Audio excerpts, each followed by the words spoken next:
3 etapas necessárias para a elaboração de todo e qualquer contrato. São etapas que não tem como você fugir. E no vídeo de hoje eu vou te ajudar a passar por cada uma delas. Mas antes de tudo, curte o vídeo e já compartilha para que mais pessoas também entendam a respeito. Bora lá! A primeira etapa é a elaboração e a execução de um questionário prévio.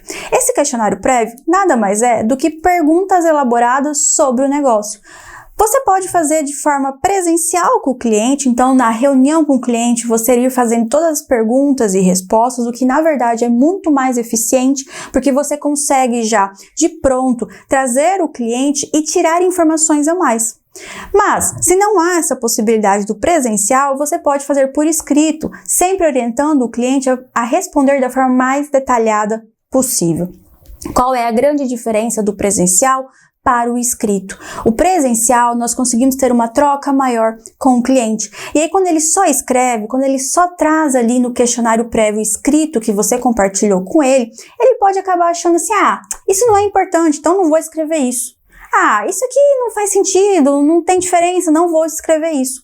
Só que no presencial, você consegue tirar essas questões que o cliente acha que não é importante. Você consegue fazer com que ele fale mais e você descubra mais a fundo esse negócio. Então, se no primeiro momento você não consegue fazer esse atendimento presencial, encaminhe o questionário, mas preze por pelo menos fazer uma videoconferência, uma ligação com esse cliente para você conseguir tirar esses detalhes que ele acredita que não são importantes, mas que a gente sabe que fazem toda a diferença para a elaboração estratégica do contrato. Para a elaboração desse questionário prévio, para você se preparar para esse questionário prévio com o cliente, você precisa ver qual é o negócio de forma superficial, então uma prestação de serviços. O que o direito, a lei traz a respeito? Nós temos o Código Civil, então nós temos que entender o que o Código Civil fala sobre o contrato de prestação de serviços. Mas é uma prestação de serviços em arquitetura. Então eu preciso ir ver as regulamentações do CAL. Eu preciso ir ver algumas emendas e decisões judiciais para analisar eventuais riscos e trazer ao cliente essa possibilidade. Vejam que isso é primordial. Mas além disso, eu preciso ler notícias, entender um pouco mais do mercado de arquitetura para conseguir orientar o cliente e levá-lo para as respostas que eu preciso. Lauren, eu não entendo nada, é a primeira vez que eu vou fazer isso. Calma, você precisa, advogado, precisa entender do direito. Então o que você faz? Busque Código Civil, leia ali as resoluções do CAL e vá conversar com o cliente.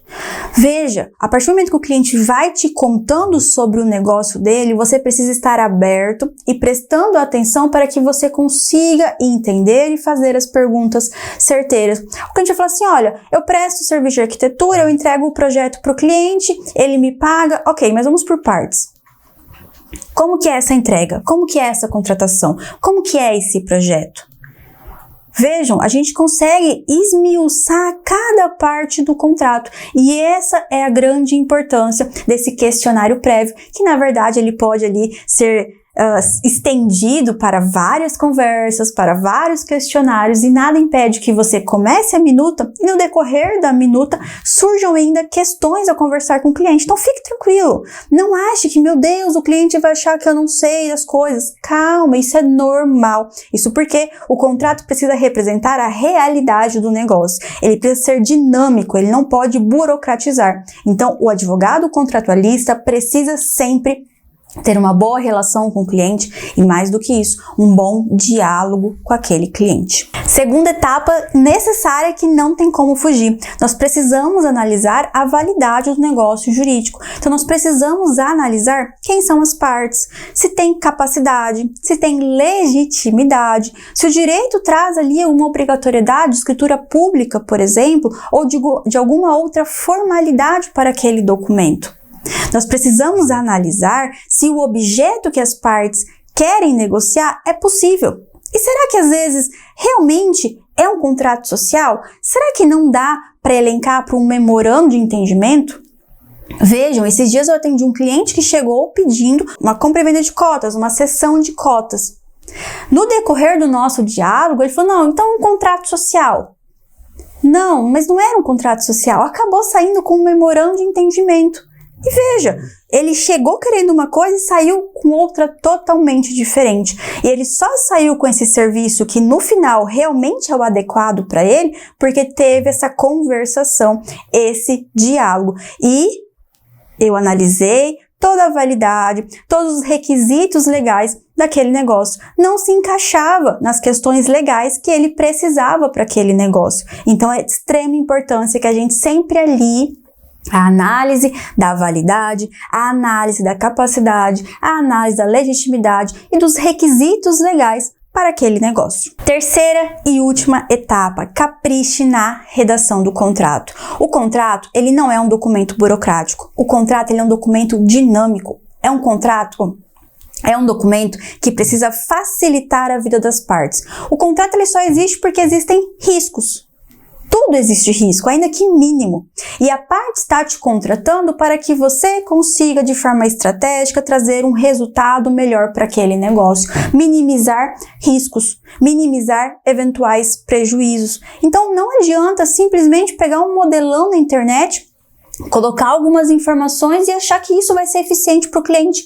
Não vai. Um advogado contratualista, ele só é necessário porque um contrato, ele precisa representar a realidade das partes. Ele precisa atender à necessidade das partes. Ele precisa atender às expectativas das partes. E mais do que isso, ele precisa minimizar os riscos daquele negócio.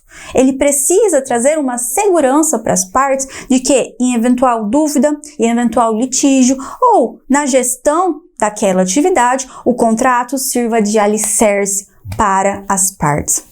Se não for isso, se for simplesmente um contratinho para dizer que existe, não haveria por que existir um advogado contratualista. Então, encare um contrato como um documento que precisa ser eficiente. E não é que esse contrato precisa ser enorme. Pelo contrário, muitas vezes um contrato de 1, 2 páginas pode ser mais eficiente do que um contrato de 20 laudas. Então tomem cuidado, caprichem na redação, pensem sempre, será que eu preciso de tanto juridiquês? Será que eu preciso copiar e colar artigo da lei?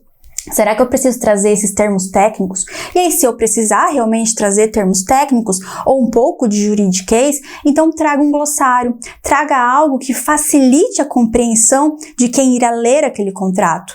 Quem irá ler o contrato? As partes. E quem irá ler o contrato se eventual litígio surgir? O juiz e um árbitro. Então, a gente precisa sempre ler esse contrato pensando na experiência de quem irá lê-lo. Será que está compreensível? Será que a hierarquia das cláusulas tá legal? Será que não está confuso? Tem uma cláusula de pagamento aqui em cima, uma cláusula de pagamento lá embaixo? Tem obrigações espalhadas por todo o contrato de modo que elas não estão conexas? Entenda que o contrato não é simplesmente jogar cláusulas, elas precisam conversar entre si, elas precisam ter uma hierarquia na sua estruturação e elas precisam ter uma leitura tranquila. Há contratos que não há como ter tanta facilidade, há contratos que são mais burocráticos, mas mesmo assim nós conseguimos tentar pelo menos facilitar a compreensão e a leitura, seja com menos juridiquês ou seja com uma estrutura mais fácil e mais esparsa. Então tomem muito cuidado ao acreditar que precisamos de um contrato muito completo. Contrato completo demais pode burocratizar. Ao mesmo passo que o contrato incompleto ele é utilizado com técnica, quando não há necessidade de trazer todas as disposições sobre as obrigações das partes. Capriche na redação.